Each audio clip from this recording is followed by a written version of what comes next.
You may have sometimes wondered, what are LUTs and what are they used for? Like there's some kind of voodoo color grading magic. Well, in this video series, we're going to demystify what a LUT or lookup table is and show you how we can use them in our color grading. In the most basic sense, a LUT is nothing more than a table of numbers. What they actually do and what they are used for is the part I think that gives them their mystique.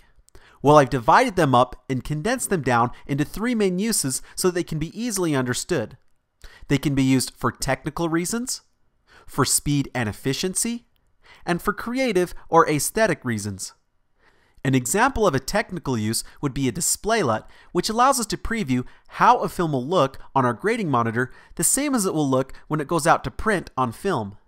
Another technical use would be to convert from one color space to another, like going from Rec 709, the standard for HD, to DCI XYZ for delivering to DCP or digital cinema.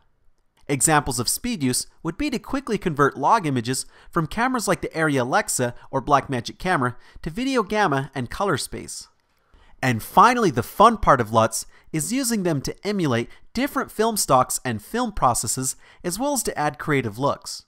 I'm really excited to show you examples of these in this series and to share with you some free 3D LUTs that I've gathered from around the web and other places.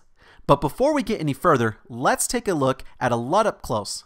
As I mentioned earlier, a LUT is nothing more than a table of numbers. To show you this, here in our Finder, if we change the file extension of this example LUT from cube to .txt, we can then see the LUT in a text editor. See? Nothing more than 3 columns of numbers where each column represents the RGB values of red, green, and blue, hence the 3D LUT terminology.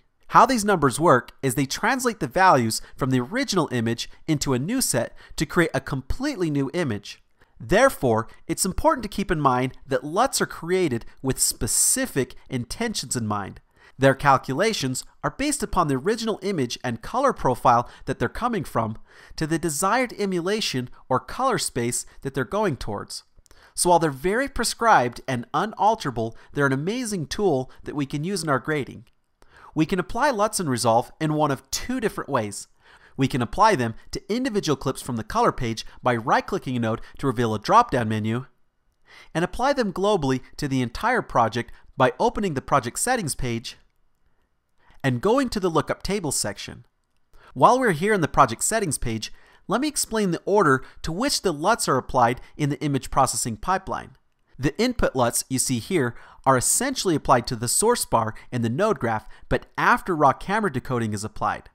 Output LUTs are essentially applied to the output bar after all color correction has been performed, and display LUTs are applied even after that, but only temporarily for monitoring. Depending on what we're using the LUTs for, will determine if we apply them to the entire project or to clips individually.